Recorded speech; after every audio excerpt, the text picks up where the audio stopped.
Hello et bienvenue sur My Student Hub. Aujourd'hui, on s'attaque à la première formation, la préparation transversale à la candidature universitaire. Top, génial, Quand on te dit avenir et candidature à l'université, tu as plutôt cette réaction. carrément. C'est la première étape nécessaire pour te plonger dans la phase de candidature et postuler, construire ta lettre de motivation, CV et préparer ton entretien. Je te partage plus de 10 ans d'expérience, d'erreurs récurrentes observées, de retours d'étudiants accompagnés vers les meilleures universités européennes et tout cela gratuitement. Gratuit? Trop cool. Un principe simple, on te propose du contenu gratuit, adaptable à n'importe quel profil et surtout à très forte valeur ajoutée pour réussir. Allez, c'est parti. Avant de plonger dans le vif du sujet, j'aimerais commencer par parler d'une notion que tu dois avoir à l'esprit avant d'attaquer, la valeur ajoutée. Pour un individu, elle désigne l'ensemble des éléments, compétences, parcours, traits personnels ou postures qui distinguent positivement et renforcent sa pertinence dans un contexte donné, qu'il soit académique, professionnel ou collectif. En somme, la valeur ajoutée, c'est ce petit plus que toi seul peux apporter. Une idée, une énergie, une façon d'être ou de faire qui fait que tu marques les esprits. Et cela va faire le lien avec ce que tu expliques et ton objectif, formation, stage, tout en brillant. Pour la suite de cette formation, peu importe ce que tu vas poser sur le papier, préparer, essayer de mettre en avant, l'intention d'apporter de la valeur ajoutée doit être présente à chaque instant. La stratégie de candidature. Point stratégique avant de se plonger dans le vif du sujet. Préparer une candidature ne se limite pas à préparer une liste d'arguments. C'est un travail de réflexion, d'anticipation et de vision sur le moyen long terme. Pour t'éclairer, je te donne une vue d'ensemble dans laquelle cette formation s'imbrique. Réfléchir à son projet. On va y travailler dans cette formation, mais il est primordial que tu prennes le temps de réfléchir pour faire des recherches sur les domaines des métiers qui peuvent t'intéresser et bien sûr commencer à les lister. Cohésion dans les choix. Si tu as un niveau très faible dans un domaine et que tu envisages des études dans cette voie, es-tu sûr que cela va te correspondre ou que tu sois en mesure d'y arriver? Il ne faut pas se censurer pour autant, je l'ai trop souvent vu. Anticiper les dates et prérequis d'admission. Une fois que tu as identifié les formations qui t'intéressent et que tu les as placées dans une liste, d'ailleurs tu peux mettre plusieurs domaines, mets sur le papier ou dans un fichier les conditions d'admission. Moyenne générale minimum, est-ce qu'il faut une lettre de motivation, faire un entretien, les dates butoirs, les éléments de Parcoursup, etc. Identifier les soutiens et les ressources. Sondez autour de soi dans son cercle familial et scolaire des personnes qui pourront vous accompagner sur des éléments clés ou vous renseigner. Professeurs, parents, famille, experts en orientation, anciens camarades de votre école, etc. Préparation transversale pour la candidature universitaire. C'est le sujet de cette formation, et par expérience, crois-moi, elle constitue les fondations de ta réussite future et en fait le centre névralgique de toutes les réflexions et procédures de candidature. Et enfin, candidater. Étape qui implique l'ouverture de dossiers de candidature, de passer par des plateformes comme Parcoursup, de respecter les dates butoirs et bien sûr de passer par la lettre de motivation, le CV et parfois l'entretien de motivation. Ok, intéressant tout ça, mais dans le fond, pourquoi la préparation transversale? Par expérience, je peux dire que c'est la pierre angulaire de la stratégie de candidature. Elle est déterminante pour la suite et chez Message, on commence par ce sujet et on te propose une formation 100% gratuite. Pilier de tes candidatures futures, elle va te permettre de structurer tes applications et faire en sorte que tu puisses utiliser 100% de ton potentiel. Tu vas maîtriser ton temps et tu seras organisé pour gérer la charge de travail de tes cours ou tout autre élément externe. Posons maintenant le cadre de cette formation en définissant les objectifs. Ils vont te servir à poser les jalons de ta réussite future. En premier, se connaître. Pour construire une base solide pour la construction d'un projet et même avant d'explorer le côté de la formation, il est primordial de prendre le temps de faire un travail sur soi.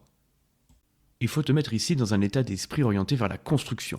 Le but est bien de prendre du recul, faire le point sur toi et enfin établir tes forces et tes faiblesses pour mieux les exploiter et continuer à t'améliorer.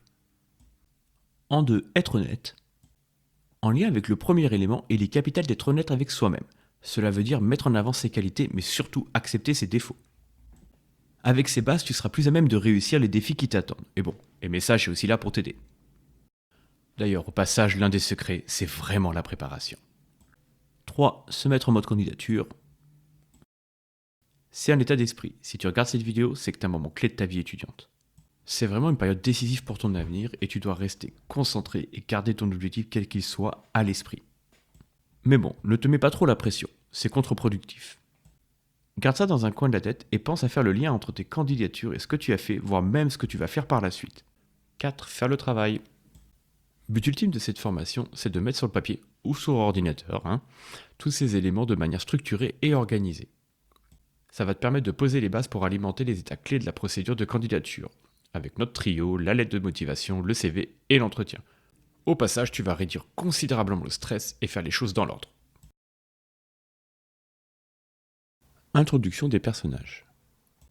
Avec le temps et l'expérience, j'ai appris à écouter de nombreux étudiants, parents et professionnels de l'orientation. Quoi de mieux que de prendre des exemples qui te ressemblent? Pour construire une base solide, je te propose de te projeter au travers de 2 jeunes à 2 moments clés de leur vie étudiante. Salut, moi c'est Johanna. J'ai 22 ans et j'étudie en école de commerce. En ce moment, je pense beaucoup à mon avenir et je veux bien préparer mon stage de fin d'études pour découvrir ce qui me correspond vraiment. Il y a aussi un profil plus jeune. Hello, moi c'est Raphaël. J'ai 17 ans et je suis en terminale. Mon souhait est de rejoindre une fac de droit, si possible prestigieuse.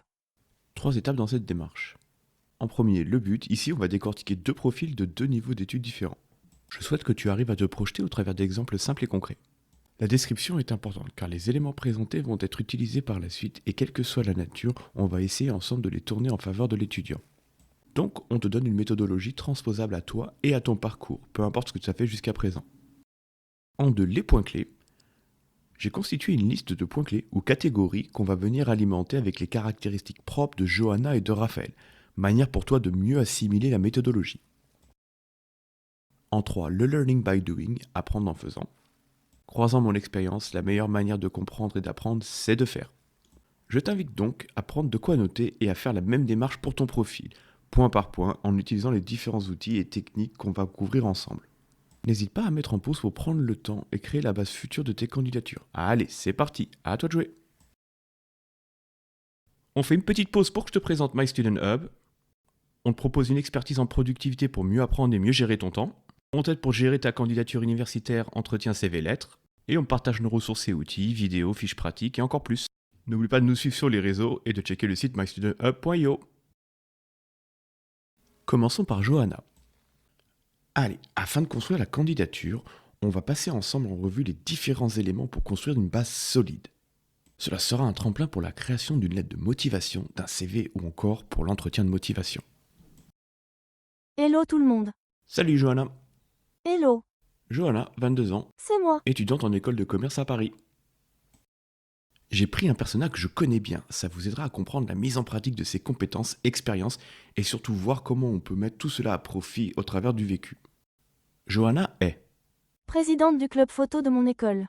Membre active du BDE, Bureau des étudiants. association très populaire dans les écoles. Elle a déjà fait un stage de vente, souvent le premier stage d'école de commerce, et travaillé comme serveuse l'été dans un restaurant pour financer ses études et se conformer à la réalité du marché du travail. C'est pas mal, non? Oui, il y a de la matière. Mes passions. La danse depuis mes 10 ans, lecture, photographie et l'international. Avec notamment le petit semestre académique fait en Thaïlande. Un profil plutôt scolaire et bien organisé, toutefois elle est quand même assez timide. Plutôt vrai. Mon objectif? Ah, on y vient. Trouver un stage de fin d'études et intégrer une multinationale dans le consulting. Et travailler si possible à l'étranger. Beau projet ça. Maintenant on passe à Raphaël. Bonjour, à mon tour. Salut. Raphaël, quant à lui, a 17 ans. C'est un jeune étudiant qui rentre en terminale dans un lycée en province. Il a fait toute sa scolarité dans le lycée de sa petite ville natale qui est de taille moyenne. Encore ici, un profil mixte de vécu et d'expérience. Raphaël est Plutôt branché sport. Je fais du basketball en club depuis l'âge de 7 ans. Il est donc habitué à la compétition. Il est dans le club de musique de son lycée. Il aime bien, mais il a un niveau plutôt moyen. J'adore la gastronomie, cuisiner et j'ai même gagné la compétition organisée par mon école l'année passée. Lycéen donc. Pas d'expérience pour le moment. Quelques passions. Basket, musique et gastronomie. Intéressant. Profil pas très académique. J'ai autour de 12 de moyenne. Bon, ok. En tout cas, il est plutôt bon pour exprimer ses idées à l'oral. Il aime bien les langues étrangères, mais n'est pas très fan des matières scientifiques. 12 c'est bien, non? Oui, Raphaël, oui, c'est bien. En terminale, il a pris en option droit et grands enjeux du monde contemporain et il se débrouille plutôt pas mal dans cette matière. Idéalement, mon projet c'est Idéalement intégrer une fac de droit, si possible prestigieuse. Cette envie est un peu un mystère pour ses parents car ils n'ont pas fait d'études supérieures et son réseau est limité. Pour mettre tout ça en musique, on a déterminé un nombre de catégories pour te guider au mieux dans ta préparation. top. Cool. Tu pourras trouver les chapitres dans la timeline de la vidéo avec le timecode, aussi en description. Pratique pour passer une partie ou reprendre la vidéo là où tu l'auras laissée. Pour te guider au mieux, on va passer au travers des différentes catégories, pas à pas, et s'appuyer sur 2 exemples, Johanna et Raphaël, pour illustrer chaque aspect. Avec plaisir. Allez, Prends de quoi prendre des notes et n'hésite pas à en mettre en pause pour faire l'exercice en même temps. Pas mal d'infos jusqu'à présent, donc on prend 2 minutes et on respire. On reprend rapido ce qu'on vient de voir ensemble. Et on se fait un point intermédiaire. On vient de faire la phase d'introduction.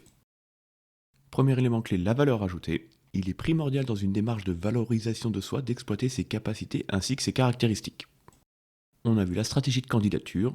Elle exige une réflexion claire, des choix cohérents et une bonne anticipation ainsi que le respect des procédures. On a vu les buts et objectifs, mieux se connaître, être honnête avec soi-même, adopter un état d'esprit orienté candidature et organiser ses démarches. CV, lettres, entretien, de façon structurée et sereine. ah oui, c'est bien ça. Bah oui. Intro des personnages. Eh, Important de s'identifier à travers 2 profils et exploiter la méthodologie à travers leur regard. Et enfin, les étapes, guide pas à pas illustrées par des exemples avec la possibilité de prendre des notes en mettant en pause. On attaque avec la première catégorie, personnalité, passion et centre d'intérêt. C'est la base pour mieux se connaître et affiner ses choix. Passer par une réflexion honnête de soi est une nécessité, mais un travail parfois difficile. Vois cette étape comme le réservoir d'arguments pour ton projet d'études. On enchaîne avec Johanna. Elle est plutôt timide, mais cela ne l'empêche pas d'aimer découvrir de nouvelles choses. Elle est donc assez curieuse de nature. Elle pratique la danse depuis 10 ans, elle aime bien lire, surtout les romans policiers. Elle aime s'investir dans les associations en dehors des cours, ce qui au passage est très bon pour le CV. j'ai tellement appris. Et c'est bien ça le principal. On verra comment utiliser tout ça plus tard. De plus, elle n'a pas hésité à faire des recherches pour un job l'été lors de ses études. Elle est passionnée par la photographie et fait humblement des photos qu'elle retravaille sur ordinateur. Elle est assez timide et la prise de parole en public lui fait un peu peur et elle est de nature stressée. Donc pour résumer, la personnalité, Réservée mais volontaire. Toujours partante pour découvrir de nouvelles choses. Je suis de nature stressée et pas fan de la prise de parole en public. passion et centre d'intérêt, Je fais de la danse depuis 10 ans. J'aime la lecture, la dimension interculturelle et la photographie. Raphaël, quant à lui, n'a pas un profil académique par excellence, mais il n'est pas mauvais élève pour autant. Pas vraiment. Il est plutôt axé sur la vie sociale et les activités comme le sport, il fait beaucoup de basket et il est actif dans la vie associative, club de musique sans être pour autant un expert et ça lui va très bien. Et il est toujours partant pour de nouvelles activités, comme le concours de cuisine à l'école. Il est passionné de gastronomie et écume les émissions de télé sur le sujet. J'adore.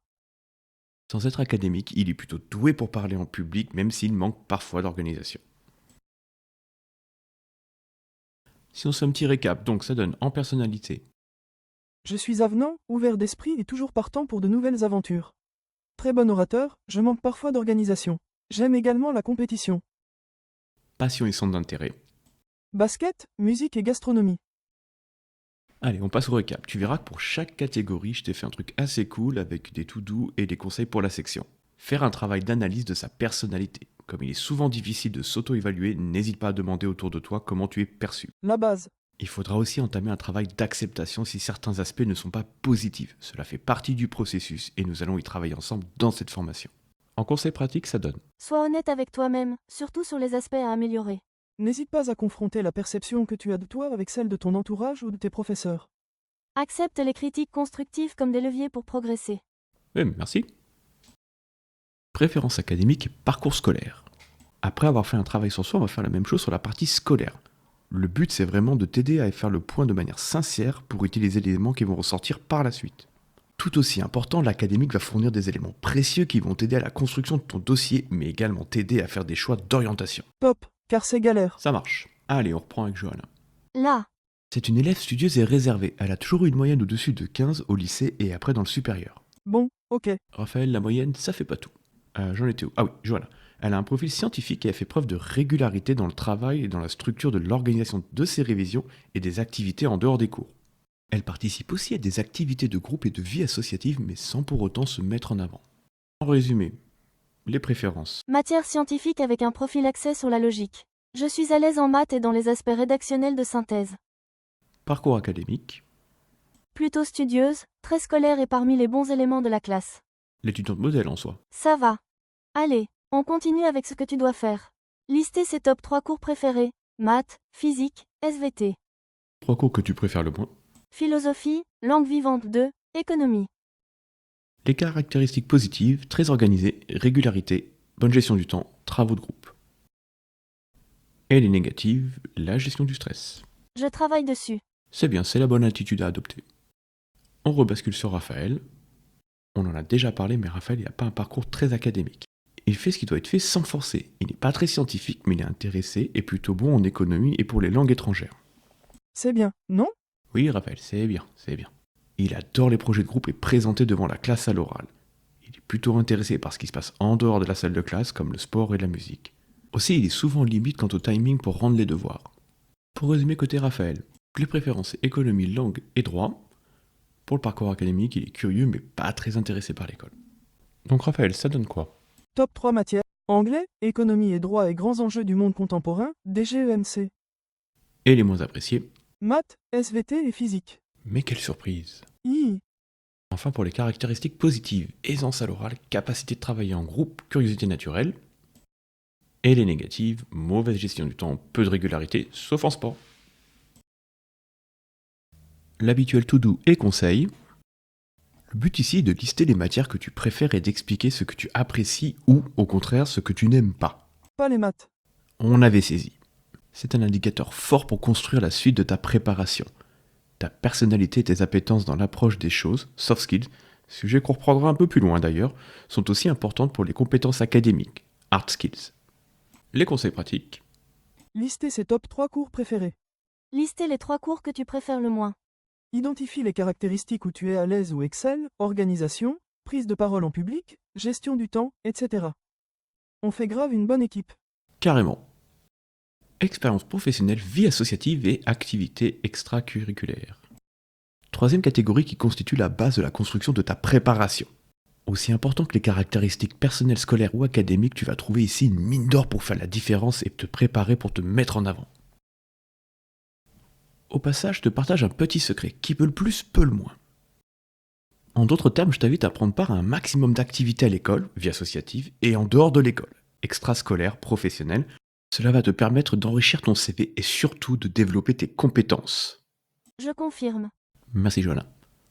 Avec le temps et l'expérience, j'ai observé que les jeunes qui étaient dans ce cas de figure avaient tendance à faire la différence dans les entretiens et dans la phase d'admission. Bien sûr, cela se travaille dans le temps, mais je t'invite à démarrer le plus tôt possible, car plus que tout, tu vas développer des connaissances et des compétences soft skills qui sont transversales et cruciales pour la suite de ta vie.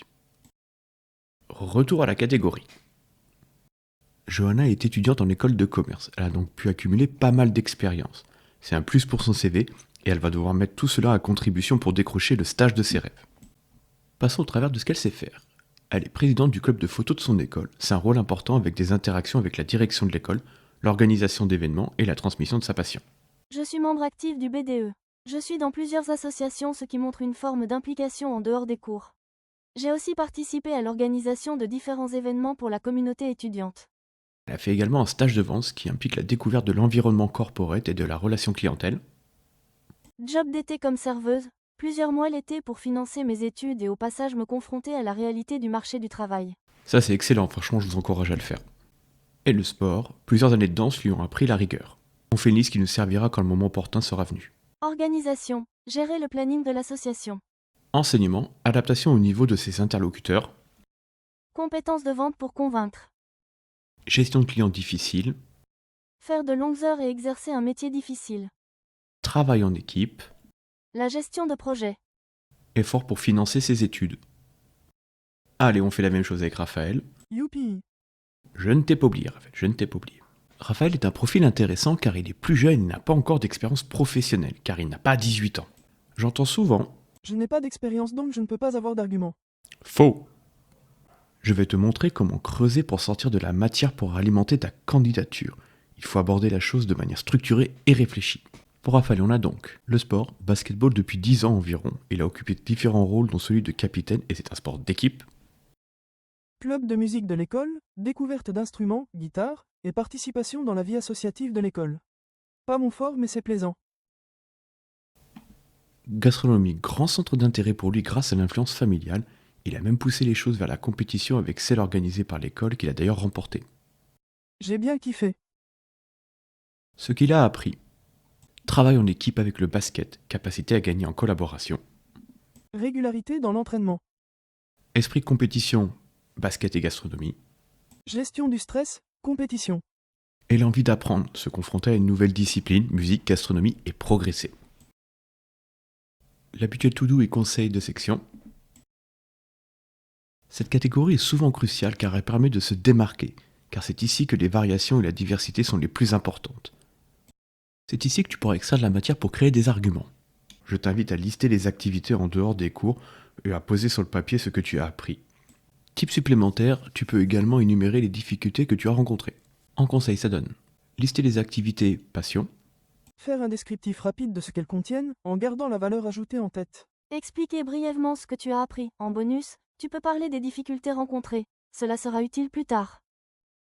on reste focus et on continue. Rêve, objectif et projet perso. Se connaître est une chose, il est maintenant important de se projeter. Prends un moment pour lister tes rêves de formation ou de métier. C'est une étape qui en général ne se fait pas en quelques minutes. Travail de réflexion se faisant dans le temps, il a déjà été entamé dès le début de la stratégie de candidature si tu as bien fait les choses. Appliquons-le à nos personnages Johanna et Raphaël. Johanna est un profil plus avancé dans les choix car elle est déjà dans le supérieur. Elle a fait quelques stages et a donc accumulé quelques expériences professionnelles. Elle souhaite maintenant intégrer un grand cabinet de consulting et si possible travailler à l'étranger. J'ai adoré mon expérience internationale lors de mon échange académique et je sais que je souhaite faire mon expérience à l'étranger quelques années au moins avant de revenir en France. Elle est convaincue que c'est la voie qu'elle souhaite suivre car elle a parlé au forum entreprise de son école à des recruteurs et des camarades de promo supérieurs qui travaillent dans cet univers. Je prépare donc ma candidature pour mon stage de fin d'études de 6 mois dans l'univers du consulting en vue d'une carrière internationale. Peut-être un veilleux pour commencer après mon stage. Donc pour résumer, le rêve c'est une carrière internationale dans un grand groupe, l'objectif décrocher un stage de fin d'études de 6 mois dans un cabinet de consulting en France ou à l'étranger, et au niveau du projet perso, prendre de l'expérience à l'étranger et s'épanouir dans son travail. Raphaël quant à lui est à une étape cruciale de son projet d'orientation. Il est en terminale et se pose beaucoup de questions sur son avenir. Comme beaucoup, j'imagine. J'ai sélectionné le droit car j'aime la structure et d'après moi et mon professeur principal, cela va m'ouvrir pas mal de portes. Sans pour autant savoir ce qu'il va faire par la suite, il n'a pas encore l'idée claire du travail qu'il aimerait faire. Il a entendu parler de passerelle vers d'autres domaines si le droit venait à ne plus lui plaire au niveau master. On ne sait jamais. Toujours bien d'avoir un plan B. J'ai aussi prévu de postuler en BTS Commerce International car j'aime bien les langues et aussi car mon budget est limité.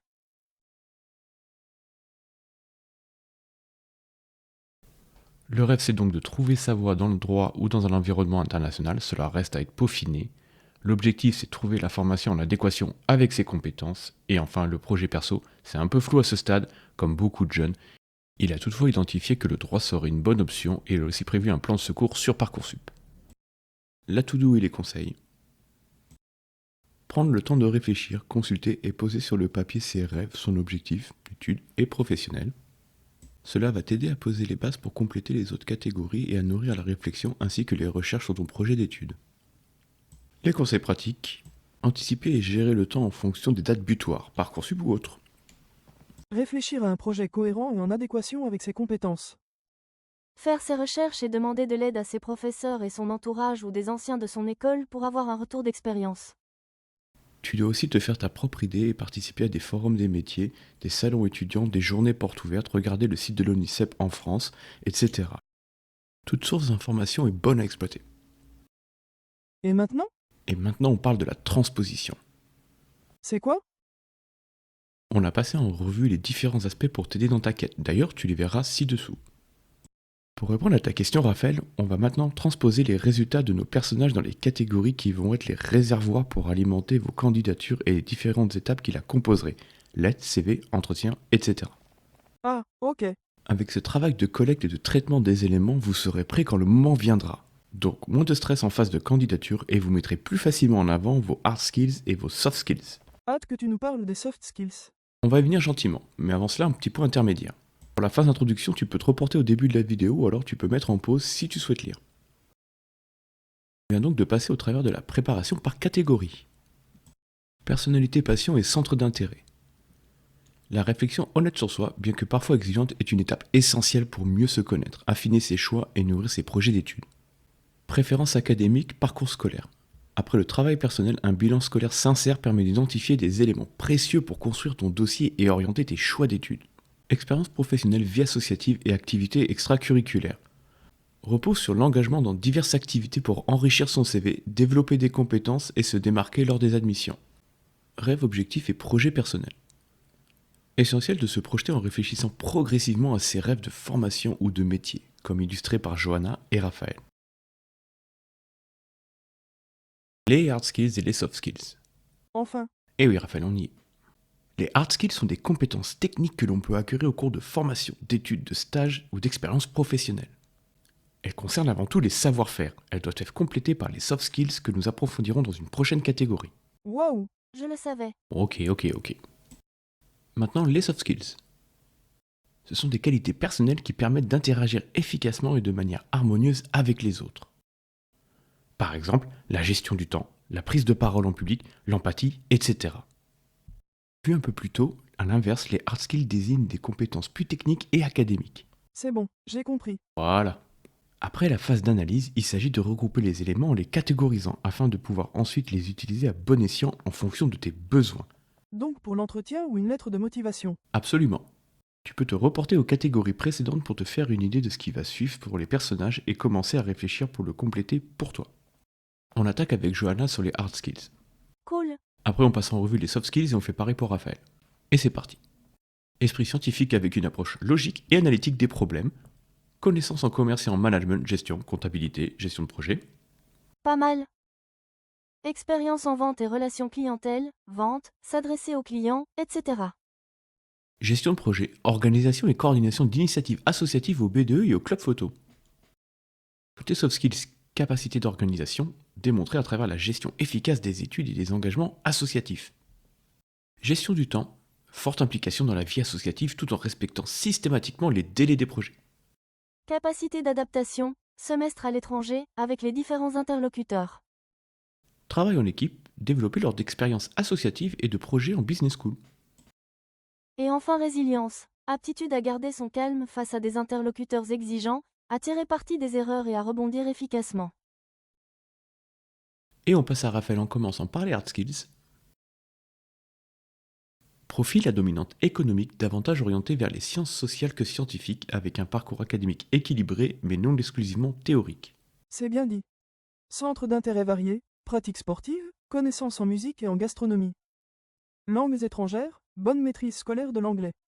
Ouverture culturelle et juridique, enseignement en droit et grands enjeux du monde contemporain, DGEMC. Youpi, les soft skills.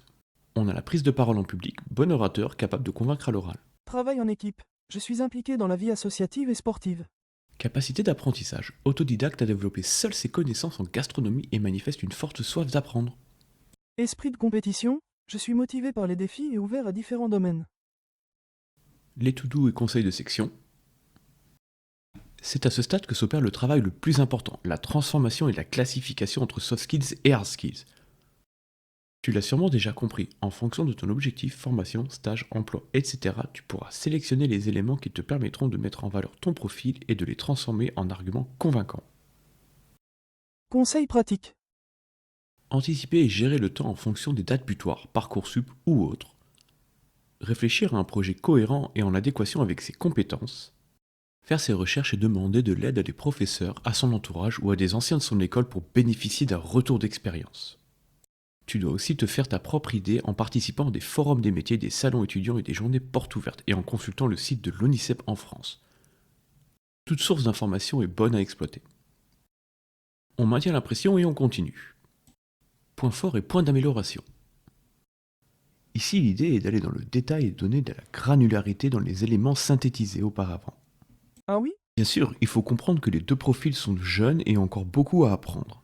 Aussi, dans tout travail de soi et d'analyse, il est important d'identifier ses forces et ses faiblesses. Conseil pratique, il faut bannir le perfectionnisme. Trop est mal utilisé. Allez, on reprend les personnages et on s'attaque à Johanna en commençant par les points forts.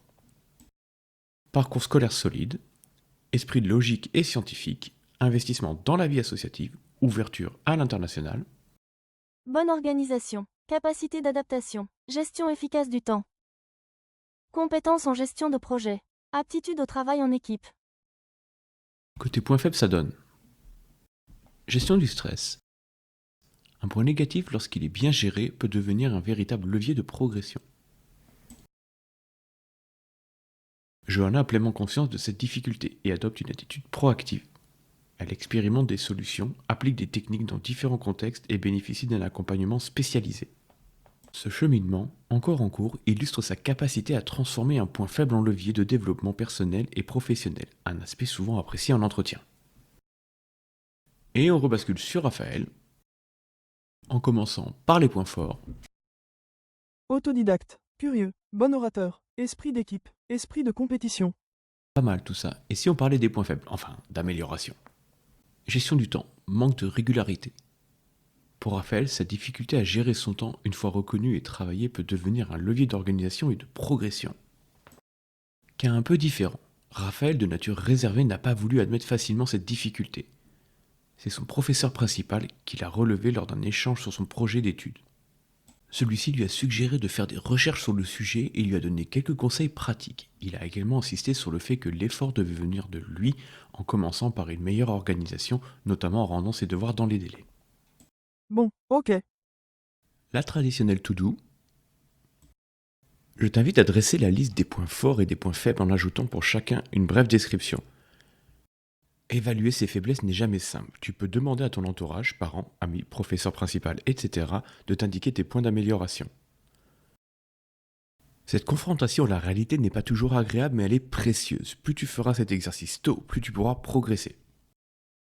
Énumérer ses faiblesses est une première étape. Mettre en avant ses points forts est relativement facile, mais apprendre à gérer ses faiblesses et à les transformer en atouts est un vrai défi. C'est pourtant une opportunité d'amélioration et d'anticipation. N'hésite pas à en discuter avec ton entourage ou tes enseignants pour commencer à travailler dessus. Connaître son objectif, cursus, stage et emploi. Tu as fait un vrai travail sur toi, bravo, bien se connaître est la première étape. Merci. Pas pour toi, Raphaël. Maintenant, tu dois analyser ta cible, les formations ou les stages visés. Cela te permettra de préparer les prochaines étapes de candidature comme la lettre de motivation, le CV, l'entretien ou encore l'inscription sur Parcoursup. Le fameux Parcoursup. On y reviendra sûrement dans une autre vidéo. Il s'agit maintenant de se pencher sur le schéma vous, moi, nous, que l'on retrouve souvent dans les lettres de motivation entre autres. On vient de faire la première grosse étape qui consiste à se concentrer sur le moi. Nous allons maintenant nous concentrer sur le vous et enfin on pourra passer à la construction pour le nous. Bonne nouvelle, ça s'applique à tout le monde à tous les niveaux. Pourquoi ce format ? Synthétiser et lister les éléments dans une matrice permet d'avoir une vision claire et visuelle, ce qui facilite la construction d'arguments solides. Ok, mais bon, ça me dit pas comment on fait tout ça. Donc on va prendre quelques exemples. On va commencer par synthétiser les attentes de la formation de l'entreprise afin d'établir le lien entre toi, le moi, et l'objectif, le vous. Ensuite, on met en parallèle les caractéristiques et spécificités de nos deux étudiants afin de constituer une base solide pour construire les arguments. C'est mon tour. Et oui, on va commencer par toi, Johanna, avec l'exemple de ta recherche de stage. Pour bien illustrer tout ça, j'ai créé une fiche de poste type pour un stage. Donc là, on va commencer par Johanna. Alors, je ne vais pas te lire dans le détail chaque élément, mais l'idée, c'est que tu puisses te projeter un petit peu au travers des différentes sections et tu peux mettre en pause pour relire tout ça. Idem pour les qualités. Je te laisse mettre la vidéo en pause pour te reporter aux différentes catégories. Regarde le timeline dans la description. Si tu le peux, fais l'exercice en même temps. Prends vraiment le temps, c'est le secret. Et surtout, ne recopie pas bêtement. C'est juste un exemple. Maintenant que tu as vu la description du stage, ce qu'on souhaite faire, c'est mettre en musique tous les éléments qu'on a pu produire jusqu'à présent. En guise de prochaine étape, ce qu'on va faire, c'est qu'on va prendre toutes les informations et on va les mettre dans un tableau pour avoir tout au même endroit. Tout d'abord, ce qu'il faut faire, c'est analyser l'offre et ses caractéristiques. Ça, c'est le vous. Ensuite, ce qu'il faut faire, c'est lister tes propres compétences et expériences. Ça, c'est le moi, qui pourront servir à montrer que tu corresponds au stage. Attention pour la suite, sois vraiment focus. Je t'ai préparé une vue d'ensemble avec l'analyse de l'offre, point par point, selon les principales caractéristiques. J'ai aussi ajouté une colonne représentant les attentes et les compétences requises. En d'autres termes, ce qu'on attend de toi. Tous ces éléments sont importants car tu vas devoir les relier autant que possible à ton propre parcours. Prenons un exemple. Support projet. J'ai pu le transposer en plusieurs points comme le suivi et la mise en place d'actions ou encore la capacité à prendre du recul. C'est la base de l'étape suivante, l'adaptation de ton parcours aux attentes de l'offre. Sur ce tableau, je t'ai indiqué les compétences et expériences personnelles qui te sont propres et qui correspondent à l'offre de stage. Derrière cela, il y a un vrai travail de sélection à partir du parcours de Johanna. J'ai ensuite décrit point par point les éléments qui pourront être mobilisés pour répondre aux caractéristiques et aux attentes du vous. Prenons un peu de recul pour mieux illustrer et comprendre ce travail. On voit par exemple la caractéristique support projet qui peut être mis en lien avec gestion de projet. Ici, on voit clairement une convergence entre les attentes de stage et les compétences de Johanna. C'est bien là tout l'intérêt de cet exercice. Un autre exemple pour la route, suivi et mise en place d'actions.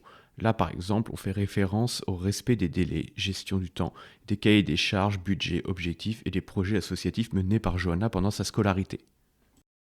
L'idée ici, c'est vraiment de te donner des exemples et des bases pour construire ton tableau. Donc tu peux tout à fait faire des imprimes écran et mettre en pause pour prendre des notes. Si tu n'en es pas encore aux études supérieures, ça tombe bien parce qu'on va basculer sur le profil de Raphaël. En somme, un profil de lycéen. Une fois de plus, je vais pas tout lire, mais tu peux mettre la vidéo en pause pour lire à ton rythme. C'est un exemple que j'ai récupéré sur le site de l'Olicep pour illustrer la démarche de Raphaël. J'ai mis en vert quelques éléments importants pour toi. Si tu préfères, tu peux passer directement à la partie suivante selon ton niveau et tes besoins. C'est un cas sur le droit, mais après tu peux choisir n'importe quel domaine pour t'entraîner si tu le souhaites. Je passe aussi rapidement sur la partie hard skills et soft skills car tu peux les retrouver dans les autres sections. Tu peux aussi mettre en pause pour prendre des notes et prendre le temps de faire le travail pour toi. Une fois de plus, je t'ai préparé une vue d'ensemble avec l'analyse de l'offre point par point selon les principales caractéristiques. Tu trouveras une colonne représentant les caractéristiques, en d'autres termes ce qu'on attend de toi. Avec la même méthodologie, j'ai proposé une liste de points correspondant à chaque sous-catégorie. Ces éléments sont capitaux car il faut les relier autant que faire se peut à ton propre parcours. Pour l'exemple, on va prendre savoir mobiliser des compétences d'expression écrite et orale. Ici, on va faire le même travail que précédemment et relier les points avec le parcours de Raphaël. Trop cool. Sur ce tableau, j'ai indiqué les compétences et expériences personnelles qui sont propres à Raphaël et qui correspondent à une description de la formation en droit. J'ai ensuite décrit point par point les éléments qui pourraient être mobilisés pour répondre aux caractéristiques et aux attentes du vous. Le vous, c'est moi ou eux? Bon. Le vous, c'est les personnes à convaincre. Exemple, prise de parole en public. Ici, j'ai mis très bon orateur, donc ce qui reprend les éléments spécifiques du profil de Raphaël, avec une bonne structuration des arguments et rapidité à convaincre. Prenons maintenant de la hauteur pour mieux comprendre ce travail. Pour coller la caractéristique savoir mobiliser des compétences d'expression écrite et orale, j'ai mis en parallèle la capacité de prise de parole en public et l'aptitude à formuler une idée ou un argument. Ici, on veut mettre en exergue les synergies entre les attentes de la formation et les qualités d'orateur de Raphaël. C'est pas mal ça. Une fois de plus, j'ai voulu préparer le terrain pour la construction des arguments. Le fameux nous. Ce sera sûrement l'objet d'une future formation. Tiens, tu me diras si tu veux que j'en fasse une d'ailleurs. Comme d'hab, prends le temps, mets en pause, fais des imprimés écran et travaille sur ton profil à toi. Allez, on y est presque. Dernière to-do et conseil de section. Ce travail de synthèse est au moins aussi important que celui réalisé sur toi-même. Il te permettra de mieux comprendre et organiser les attentes afin de les adapter à ton profil. Tu disposeras ainsi d'un véritable réservoir d'informations structurées utiles pour réussir les prochaines étapes. Voici quelques conseils pour cette partie. Matrice dynamique. Ce que tu as construit n'est pas figé. Il faut le retravailler régulièrement et ne pas hésiter à l'adapter ou à l'améliorer si nécessaire. Pas besoin de tout cocher. Tu ne répondras pas à toutes les attentes et ce n'est pas grave. L'essentiel est de mettre en avant une compétence issue de ton expérience qui se rapproche de ce qui est attendu, sans mentir ni exagérer. L'utilisation de l'IA. Tu peux être tenté de laisser l'intelligence artificielle faire le travail à ta place. Je ne suis pas contre son utilisation, mais elle doit rester un outil d'appui. Elle peut t'aider à reformuler ou structurer des idées, mais pas à réfléchir à ta place. Garde en tête que lors d'un entretien, tu seras seul face au jury.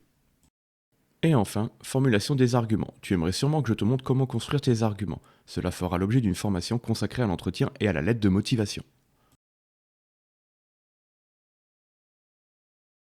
Et comme d'habitude, les traditionnels conseils pratiques. En lien avec cette formation, j'ai donné 5 tips pratiques pour optimiser ton temps et être beaucoup plus productif. 1. Connais-toi vraiment. Identifie tes forces, faiblesses, passions et motivations. C'est la base pour construire un dossier crédible et cohérent. 2. Structure tes expériences, scolaires, associatives, extrascolaires, transforme-les en arguments concrets en lien avec ton objectif. 3. Clarifie ton projet. Définis un rêve, un objectif concret et un plan B réaliste pour rester flexible. 4. Fais correspondre profil et attentes. Analyse les critères des formations ou stages et mets en avant ce qui te rapproche le plus de leurs besoins. 5. Soigne ta valeur ajoutée. À chaque étape, montre ce plus unique que toi seul peux offrir, que ce soit CV, lettre ou entretien. Petit cadeau, retrouve gratuitement une fiche pratique regroupant toutes les matrices présentées dans cette formation sur notre site mystudenthub.io et dans la description de cette vidéo. Et voici venu le moment de la conclusion. Cool. Cool. En résumé, la clé d'une candidature réussie repose sur une préparation honnête, structurée et proactive. En prenant le temps de mieux te connaître, de clarifier tes objectifs et de relier tes expériences aux attentes des formations ou des employeurs visés, tu maximises tes chances de convaincre. Chez MyStudentHub, nous savons que cela exige rigueur et persévérance, mais cet effort te donnera l'avantage décisif au moment de passer à l'action. Alors, mets cette méthode en pratique, adapte-la à ton parcours et fais briller ta valeur ajoutée. Et c'est la fin de cette formation, j'espère que ça t'aura plu, n'hésite pas à partager, liker et commenter. Tu peux nous suivre sur les réseaux pour encore plus de contenu. Et message, c'est une expertise en productivité pour mieux apprendre et devenir plus efficace. Préparation de la candidature, CV, lettres et entretien. Ressources et outils avec contenu vidéo, boîte à outils et musique pour votre quête étudiante.